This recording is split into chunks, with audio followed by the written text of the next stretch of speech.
Hi guys, it's Harvey from All Parts Pool and Spa. Alright, this is going to be part 13 of diagnosing a Hayward heater.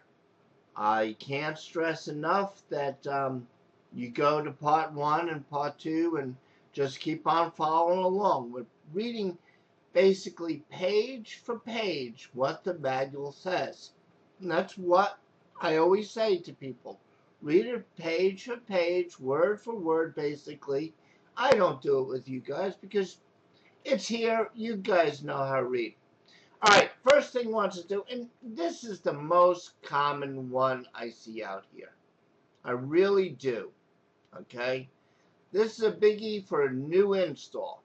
If it's a brand new install and it doesn't work, doesn't do much of anything except sit there and look pretty, this is your biggie. All right, this is the one to go for right away when it's new. No power, water, the plug's not installed right. We went over plugs. But you got to verify your power source. All right, if you have the wrong plug in there, put the right plug in there and then replace FC1 and FC2 fuses and then go try to fire it up. There's so many times when I see a 240 application with a 120 volt plug. Do that to a lot of heaters and there's a lot more than just fuses that blow. You do it to a stay right, half the heater is dead. Transformer, possibly the board. There's a lot of things bad. So be lucky that you got it away with just two simple fuses. Can also happen if you wired it 120 and you put a 240 plug in. Could. Very seldom saw it, but it could. So this is your first thing you want to go tackle if you have a brand new heater. And I shouldn't leave it up to just a new heater either. Somebody does some wiring and they say, oh, you know, I did this wiring. I need to change the voltage on the heater. I saw that twice in my life too. You know, change a pump, don't change the voltage, but somehow the voltage to the heater changed. Didn't have a meter, don't need a meter. Been doing it for 20 years, know what they're doing, but you gotta change the plug. Why? I don't know, just gotta change it. Change out motor, and then change out the voltage. I said, do you change out the breaker to the heater or change the breaker to the pump? No, changed out a motor. So why do you think the voltage changed on the heater? I don't know, but it needed to be done. That's why I always say you need a meter. I just love these phone calls.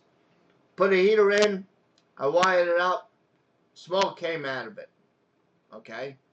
What kind of voltage do you have to it? I don't know. What plug do you put in? Oh, the 120. Okay, what's your incoming voltage? I don't know, I wired it up. Go out there and it's a 240 application. So they get quite upset.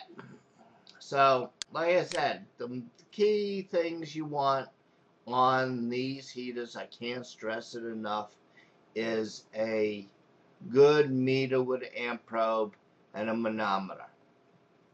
Either a positive or negative, but if you're just working on Hayward's, 2 liquid-filled manometers will do you fine. They're a little inconvenient, but they do have liquid-filled manometers that you can roll up. Looks like a blood pressure cuff. I have one of those.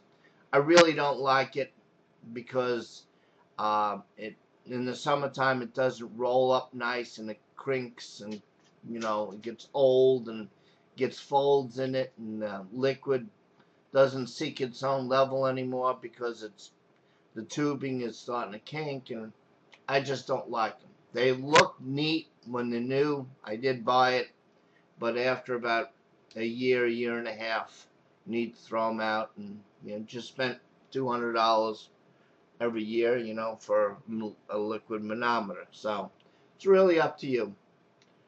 If you're doing stay rights and stuff like that, I would say positive and negative manometer, and you want 2 of them.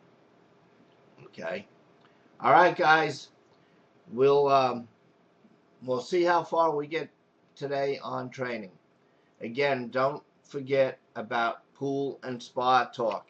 It's coming soon. It's going to happen on Saturdays. We're going to have call-ins, and we're going to have fun with it. Take care.